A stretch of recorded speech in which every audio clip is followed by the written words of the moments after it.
We're sure you've received a lot of information about the COVID-19 pandemic, the risks faced by our staff and our residents, and information about the COVID-19 vaccine.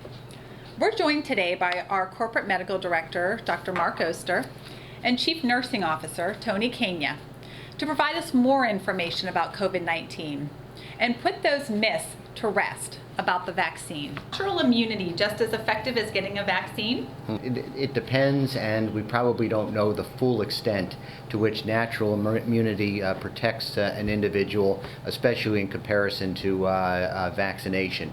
Waiting for everybody else to be vaccinated and then being protected by others, that strikes me as quite selfish. We all live on planet Earth, we all live in the United States, and we're in this battle together. So I don't think people during other times of crises, whether it was World War II or other times, left the fighting to others. I think the two biggest benefits are safety and freedom.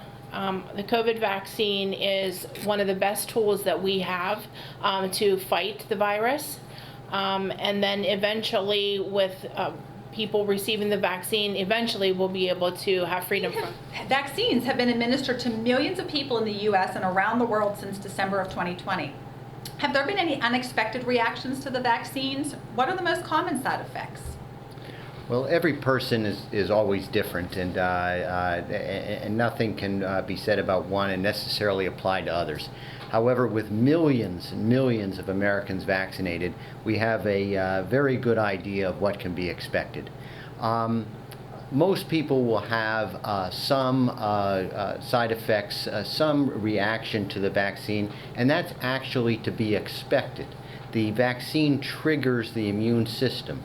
So reactions like soreness at the site of injection, perhaps a bit of redness at the site of injection, fever, chills, those kind of reactions, which are short-lived, go away within 24 hours or so, are minor and, like I said, expected, almost a sign that the vaccine is working. Other more serious side effects and reactions can occur, but these reactions are being noted at an incidence of a few people per million vaccinated.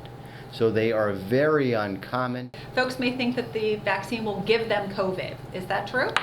The COVID vaccines, the three on the market, and for that matter all of them across the world, have no ability to give the COVID infection. The vaccines are designed to simulate the virus in terms of what the immune system should focus on if it actually encounters the COVID virus. However, the virus itself is not used in the vaccine. This is not what we call a live virus vaccine. Okay. Another concern we've heard is that the COVID-19 vaccine could alter the person's DNA. Is there any truth to that? This idea that the COVID vaccines alter DNA and somehow affect the person's ability to have children or other safety concerns is a complete fabrication. It's been well studied, is circulating on certain Facebook accounts. The sliver that it derives its credibility from is the idea that the Pfizer vaccine and the Moderna vaccines are what we call mRNA vaccines. Without getting into the complicated biology, mRNA is not DNA. It does not go into the nucleus of our cells where the DNA is housed. It does not become incorporated or otherwise change our DNA in any way. People who should not receive a COVID vaccine is very short. Obviously, people who have had allergic reactions to their first COVID vaccine or its components should consult with a physician. Those people who have had severe anaphylaxis to other medications and the like should have a conversation with a physician. Other than that, there are very few contraindications. Those people with particular immune diseases or on immunosuppressants should similarly talk with a physician, and it's generally recommended that pregnant women discuss the vaccine with and their obstetrician. However, the safety in pregnancy is well established, and the safety among almost everybody else in the population is very clear. Recommendation for people without a medical reason to not get a vaccine. Staff to We'll get start with vaccinated. Tony.